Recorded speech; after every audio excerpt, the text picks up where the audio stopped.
नाज़रीन आदाब, सियासत टीवी के रास्त नशरियात में आपका इस्तकबाल है। आलमी, कौमी, इलाक़ाई ताज़ा खबरों और नए मौज़ूआत के साथ मैं सैयद इस्माइल ज़बीउल्लाह आपकी खिदमत में हाज़िर हूँ। नाज़रीन, शुरुआत करते हैं दिल्ली फसादात 2020 के जो फसादात है वो फसादात से हम शुरुआत करते हैं। दिल्ली फसादात की कॉन्स्पिरेसी साजिश के तहत UAPA मुक़दमे में उमर खालिद, शर्जील इमाम समेत मुतअद्दिद स्टूडेंट्स लीडर्स को पुलिस ने हिरासत में लेकर जेल भेज दिया था। कल एक उमर खालिद की दरख्वास्त ज़मानत जो है वो सुप्रीम कोर्ट से Delhi high court, Delhi high court से सुप्रीम कोर्ट के दरमियान में हिचकोले खाती हुई आखिरकार कल उमर खालिद को 3 रोज़ की पैरोल मिल दी गई थी, इजर जारी कर दी सुप्रीम कोर्ट ने। और जो पूरा मुकदमा जो है ज़मानत पर जो सुनवाई का मामला है वो बड़ी बेंच के हवाले कर दिया। दरअसल एक UAPA के तहत 5 साल से ये लोग जो है जेल की सज़ा काट रहे हैं। इनका ना मुकदमे पर इनकी मुतवातिर सुनवाई हो रही है और ना इन्हें ज़मानत पर ही रिहा किया जा रहा है। हम देखते हैं कि बहुत सारे ऐसे मामलात होते हैं जिसमें जिन्हें सज़ा हो गई है, सज़ा याफ्ता मुजरिमीन को हुकूमत की जानिब से सज़ा माफ़ कराते हुए उन्हें जेलों से रिहा करने का अमल किया जाता है, मगर महज इल्ज़ामात के तहत पिछले 5 सालों से क़ैद में ज़िंदगी गुजारने वाले उमर खालिद, शर्जील इमाम, खालिद सैफ़ी, गुलफिशा फ़ातिमा, तस्लीम अहमद, ऐसे बहुत सारे नौजवान लीडरान हैं, स्टूडेंट्स लीडरान हैं जिन्हें ये जेलों में बंद कर दिया गया है। और महज सिर्फ ये है कि उन पर इल्ज़ामात लगाए गए हैं बड़े पैमाने पर साजिश के। 2020 का आपको याद होगा CAA NRC एहतजाज के दौरान जो है आज के जो दिल्ली में होम मिनिस्टर बने हुए बड़े अहदे पर फायज़ हैं कपिल मिश्रा ने सड़क पर उतर कर इंतबाह दिया था उस वक्त के DCP को, उस वक्त के कमिश्नर पुलिस को इंतबाह दिया था कि ट्रंप के जाने तक हम खामोश बैठे हुए हैं। ट्रंप के जाने के बाद ये लोगों को अगर नहीं उठाया गया तो फिर उस तमाम हालात के ज़िम्मेदार आप लोग होंगे। जो ऑन कैमरा धमकी देते हैं, जिनके धमकी आमेज़ पैगामात जो है वो सोशल मीडिया पर आज भी मौजूद हैं, उन्हें ओहदों से नवाजा जाता है, उन्हें वज़ारतें तफ़वीज़ की जाती हैं, उन्हें बड़े बड़े ओहदों पर बिठाया जाता है, मगर साजिश के तहत गिरफ़्तार किए गए नौजवानों को 5-5 सालों तक जेल में बंद रखने का काम किया जाता है। उमर खालिद को कल 3 रोज़ की पैरोल मिली थी। दरख्वास्त ये थी कि वालदा के ऑपरेशन और चचा के चहलुम में शिरकत के लिए 15 दिन की पैरोल उमर खालिद ने मांगी थी, मगर अदालत ने उन्हें महज 3 दिन की पैरोल दी। और एक ख़बर आज ये खालिद सैफ़ी और तस्लीम अहमद के हवाले से ये आ रही है कि 6 माह की उन्हें अबूरी ज़मानत पर मिली है। 6 माह की अबूरी ज़मानत पर खालिद सैफ़ी और तस्लीम अहमद को जेल से रिहा किया जा रहा है। अहकामात जारी कर दिए गए हैं, उन्हें मंजूरी दे दी गई है। उमर खालिद के बाद खालिद सैफ़ी और जो है दीगर को जो है ये ज़मानत मिली है। एक खुश आइन इसको समझा जा रहा है। जो तवक्कुआत की जा रही थी अदालतों से, बारहा अदालतों से रुजू होकर जो है ये मारूज़ा किया जा रहा था कि 5 सालों से क़ैद नौजवानों को रिहा किया जाए, तो फिर वो नौजवानों की रिहाई अब अमल में आई है। मगर दिलचस्प बात यह है कि सारे मामले पे दिल्ली अदालत में कई जजों ने सुनवाई करने से इनकार कर दिया था। सुप्रीम कोर्ट में भी कई मरतबा जो है दरख्वास्तें की इन लोगों की, ये तमाम जो मुलज़मीन के तौर पर जिन्हें जेलों में बंद किया गया है, नौजवान लीडरान, स्टूडेंट्स लीडरान हैं, इनका गुनाह सिर्फ इतना है कि CAA NRC के ख़िलाफ़ ये लोग सड़कों पर उतरकर एहतजाज कर रहे थे, आवाम का शऊर बेदार करने की कोशिश कर रहे थे, आवाम को सड़कों पर लाकर जो है अपने जमहूरी हुकूक़ हासिल करने की तरग़ीब दे रहे थे। महज इतना गुनाह है, लेकिन लार्जर कॉन्स्पिरेसी माज़रत चाहता हूँ, बड़े पैमाने पर साजिश का इल्ज़ाम लगाकर जो है UAPA के तहत इन लोगों को अदालतों जेलों में बंद कर दिया है। गुलफिशा को कुछ अरसा क़ब्ल जो है ज़मानत मिली थी, गुलफिशा ज़मानत पर रिहा हुई है। अब खालिद सैफ़ी को और तस्लीम अहमद को भी जो है अब ज़मानत मिल गई है। शर्जील इमाम की दरख्वास्त ज़मानत को जो है अदालत ने बड़ी बेंच की तरफ रुजू कर दिया है। देखना ये कि आने वाले दिनों में किस तरह से इस मामले को अदालत निमटती है। दरअसल अदालतों पर यकीन आज भी आवाम का इसलिए है क्योंकि बाज़ ऐसे फ़ैसले अदालतों की जानिब से आते हैं जो मुल्क के आइन, मुल्क की जमहूरियत को दिफा करने पर मुश्तमिल होते हैं। अदालतों पर आज भी हिंदुस्तानियों का, हिंदुस्तानी अवाम का यकीन इसलिए है कि आस्था की बुनियाद पर फ़ैसले होने के बावजूद बहुत सारे मामलात में अदालतें अवाम के साथ खड़ी दिखाई देती हैं, जमहूरियत की हिफाजत के लिए खड़ी दिखाई देती है और जो है फ़ैसले आते हैं। मगर क्या वजह है अदालतें यूएपीए के तहत पिछले 5 सालों से नाकर्दा गुनाहों की सज़ा काट रहे उमर खालिद, शर्जील इमाम, खालिद सैफ़ी, गुलफिशां फ़ातिमा, तस्लीम अहमद, मीरा हैदर, ये लोगों को क्यों ये किस बात की सज़ा अदालत दे रही है समझ नहीं आ रहा है। अदालतों में यही, हालांकि चार्जशीट के मुतालिक अपने ख़दशात का इजहार किया है अदालतों ने, जो इल्ज़ामात पुलिस की जानिब से इन स्टूडेंट्स लीडर्स पर लगाए गए थे उनको भी साबित करने में जो है तहक़ीक़ाती इन्वेस्टिगेशन ऑफिसर जो है, तहक़ीक़ाती ओहदेदार जो है वो नाकाम रहे हैं। उसके बावजूद भी अगर किसको भी ज़बरदस्ती यूएपीए के तहत मुकदमा दर्ज करते हुए अदालत जेल को भेज दिया जाए तो फिर उसको उसके जमहूरी हक़ जो है उससे महरूम करने के ये मुतरादिफ होगा। यही मामला इन नौजवानों के साथ, दिल्ली के इन नौजवानों के साथ पेश आया है। ख़ास तौर पर उमर खालिद को हालांकि बहन की शादी के लिए भी पैरोल पर उन्हें रिहा किया गया था, मगर ज़मानत के देने से अदालतों का इनकार जो है ये नौजवानों के मुस्तक़बिल को नुकसान पहुंचा रहा है। ये मुल्क का, कौम का ये असासा है। इसको देखिए, अगर जेलों में आप बंद रखेंगे, ये अच्छे जहन हैं, तालीमी याफ्ता नौजवान हैं, मुल्क के लिए, माशरे के लिए, कौम के लिए ये फ़ायदामंद साबित हो सकते हैं। अगर इन्हें जेलों में बंद रखा जाए तो फिर ये है कि जो यकीन है मुल्क की आवाम का अदालतों पर, जो आज भी बरक़रार है, जैसा कि मैंने अपनी बात में कहा कि आज भी अदालतों पर यकीन है, ये वो जो हौसला है, यकीन के साथ लोग अदालत से रुजू होते हैं कि वहाँ पर अदालत में इंसाफ मिलेगा।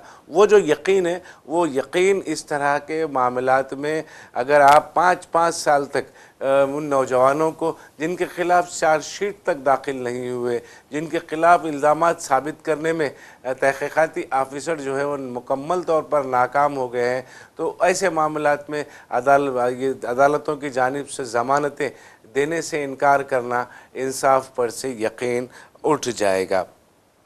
एक खबर उत्तर प्रदेश से है जो पिछले 3 दिनों से काफ़ी वायरल चल रही, उत्तर प्रदेश की समाजवादी लीडर इक़रा हुसैन के मुताल्लिक़ है।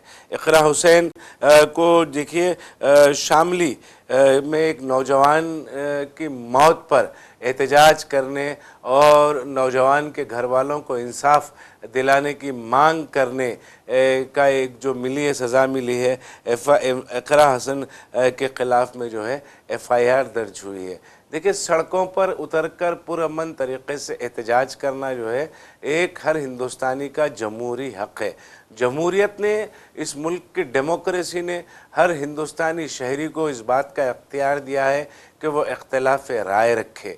आपको क्या खाना है, क्या पहनना है, किस तरह से ज़िंदगी गुजारना है, किस तरह से आपको इबादत करना है, किस तरह से अपने मजहबी ज़िम्मेदारियों को आपको अंजाम देना है, इन तमाम चीज़ों की मुकम्मल आज़ादी आइन ने दी है।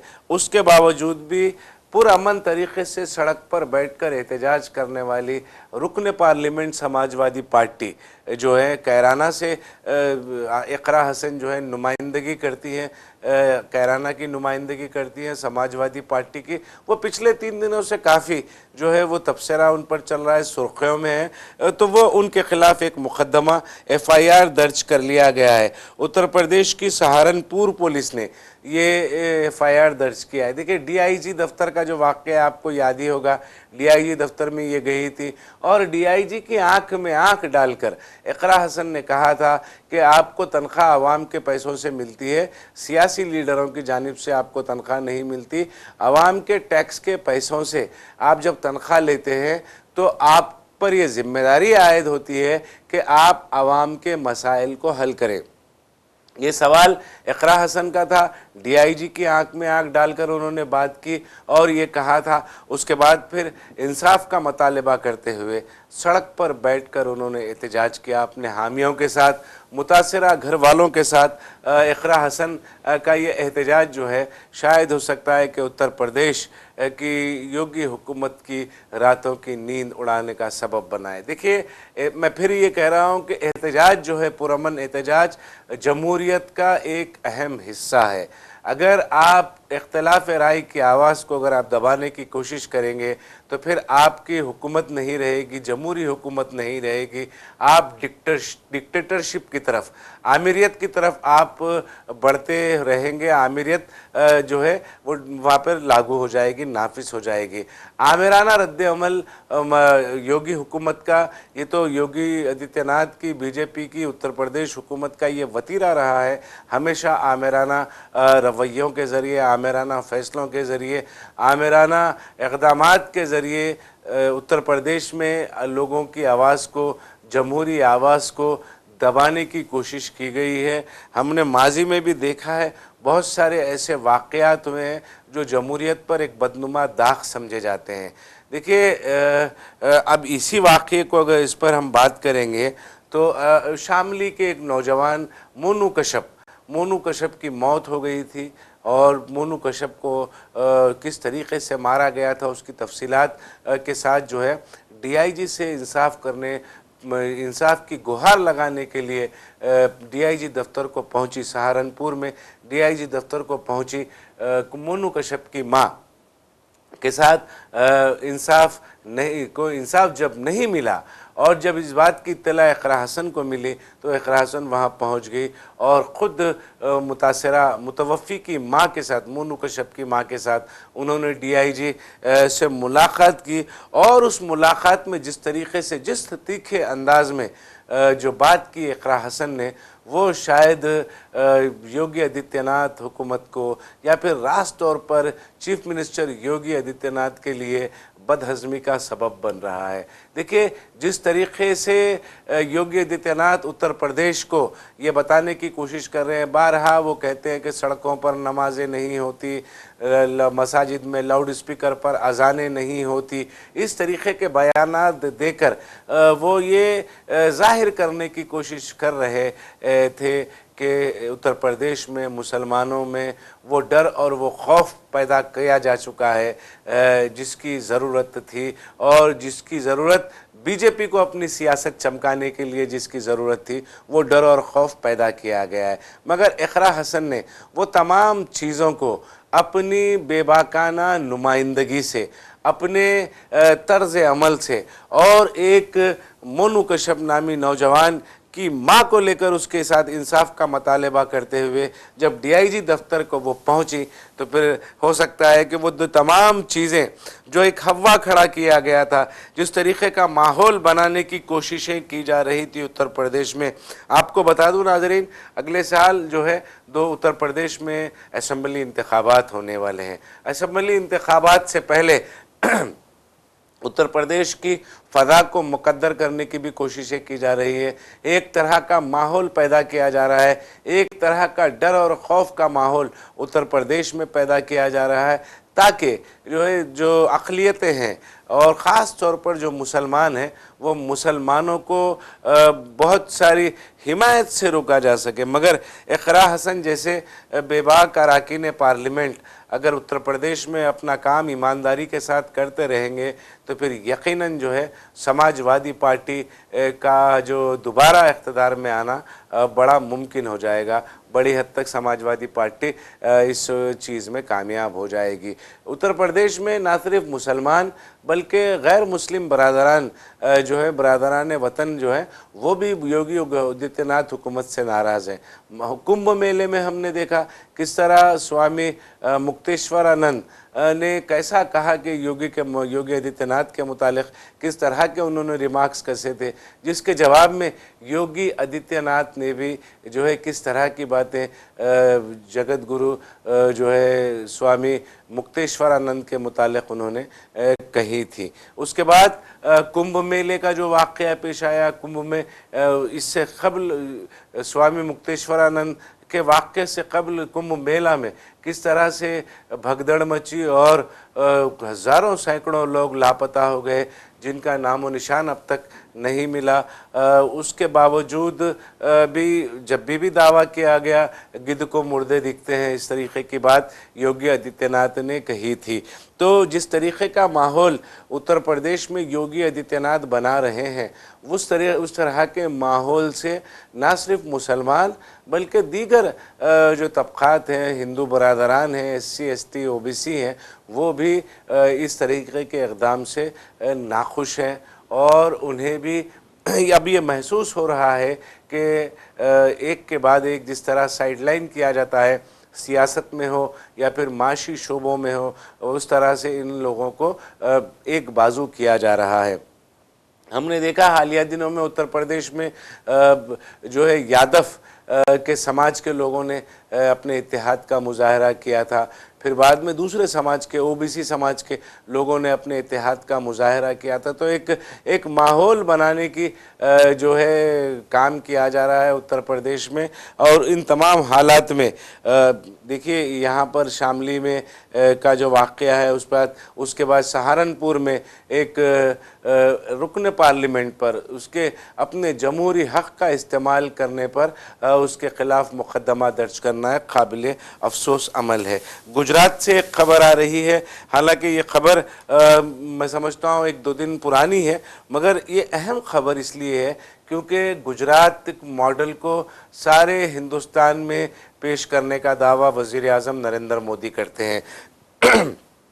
माफ़ करना, लेकिन आप देखिए एक ज़हीर शेख नामी शख्स को महज इसलिए पुलिस कस्टडी में पीटा गया कि उसके पास गोश्त बीफ होने का शुबा था।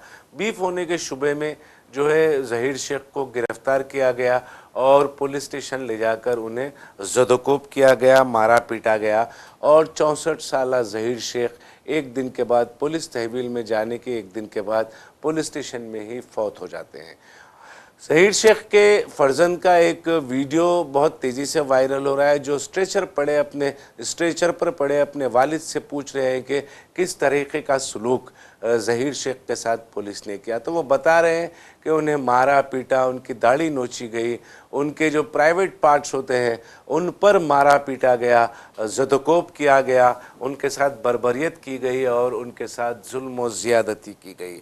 गुजरात पुलिस का ये वतीरा रहा है, गुजरात पुलिस की आदत रही है। तो इस तरीके के वाक़यात में गुजरात पुलिस पर इससे कबल भी जो है तहवील में मारपीट करना और हिरासां परेशान करने के इल्ज़ामात गुजरात पुलिस पर माजी में भी लगे हैं, मगर बहुत सारे मामलात में वजाहतें भी सामने आई है।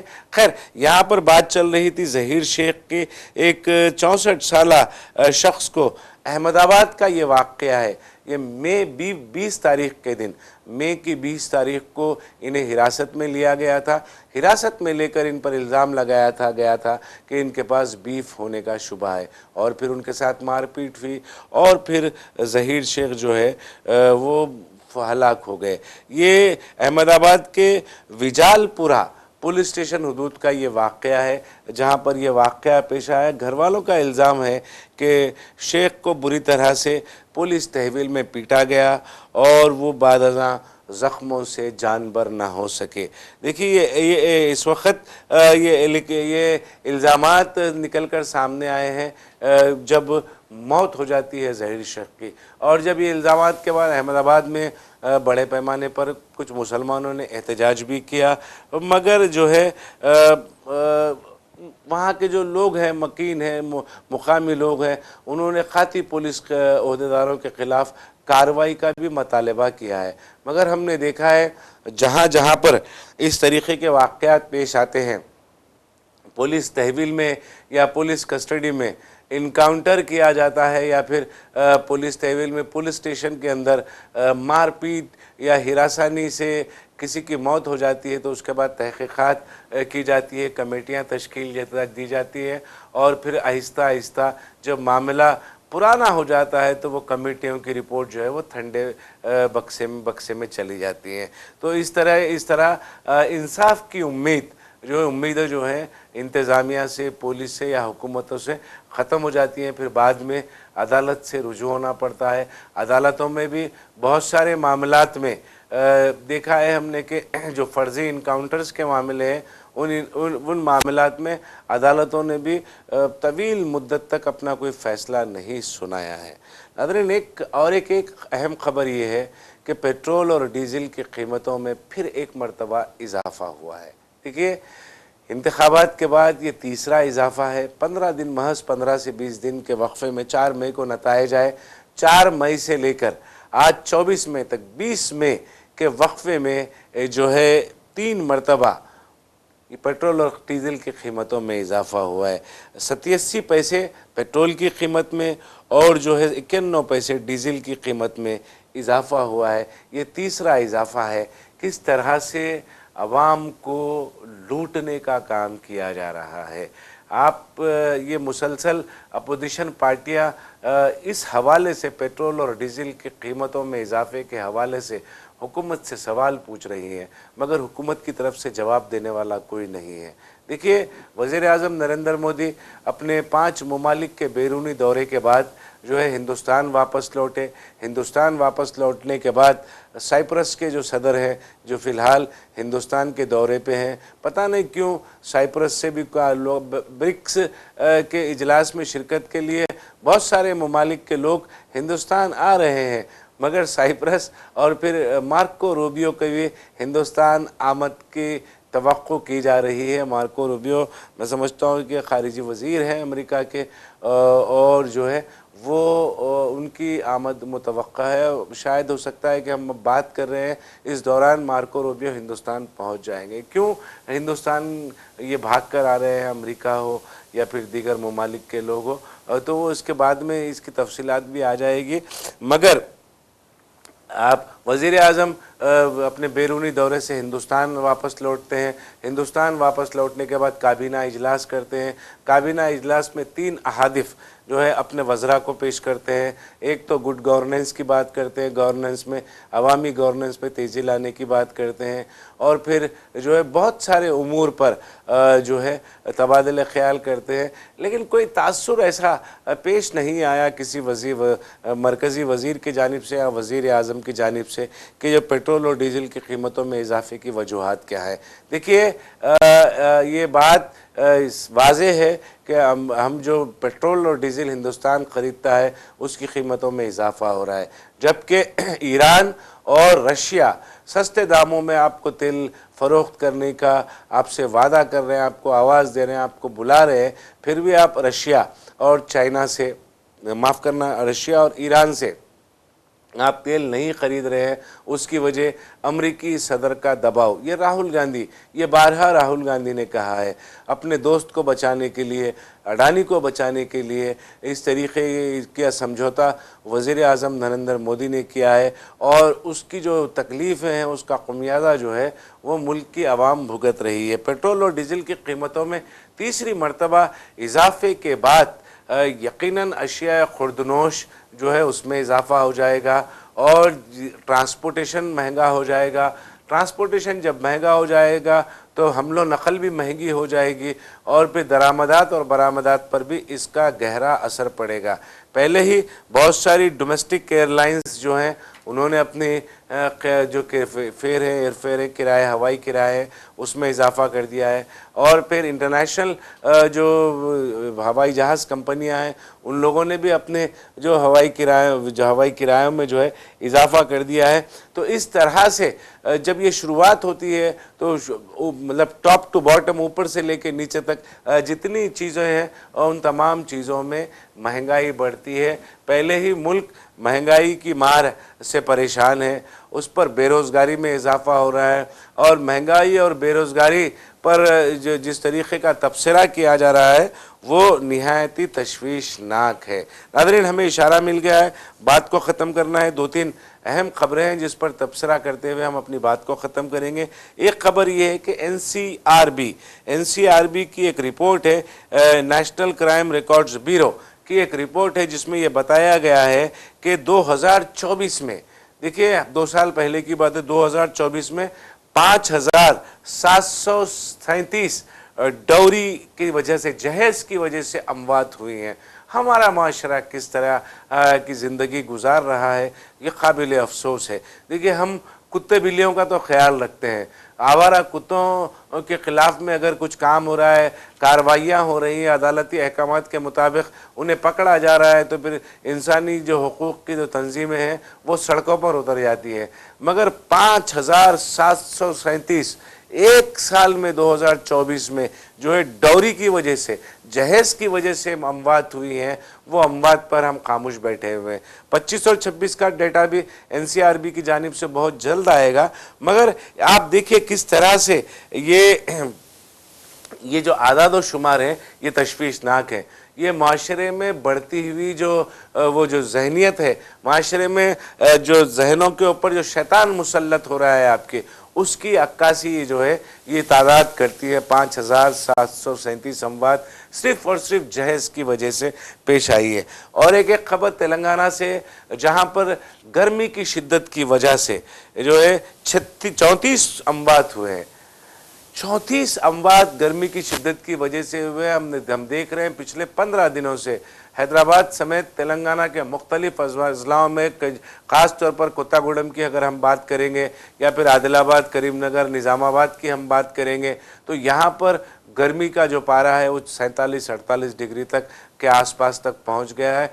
बड़ी तशवीशनाक सूरत हाल है। अगर आपको काम नहीं है, मैं तो आपको मशवरा दूंगा सियासत टीवी के प्लेटफॉर्म से कि अगर आपको काम नहीं है तो आप घर में आराम करें। बहुत ही ज़रूरी काम है तो 4 बजे के बाद करें। 12 से लेकर 4 बजे का टाइम निहायत तशवीशनाक है। इस टाइम पर एहतियात करें और अपने अपने घरों में रहें। और एक खबर, ये हम आलमी खबर का एक तबसरा कर लेंगे।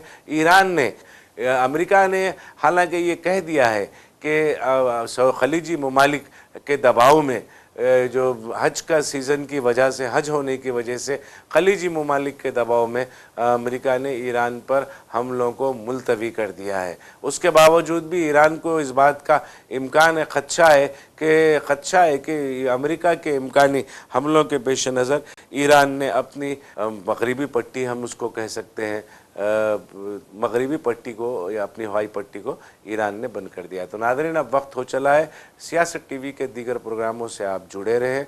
और हमारा ये प्रोग्राम आपको कैसा लगा, आप ज़रूर अपनी राय कमेंट बॉक्स में अरसाल करें। और सियासत टीवी की सारी टीम को अब दे इजाज़त। खुदा हाफिज़।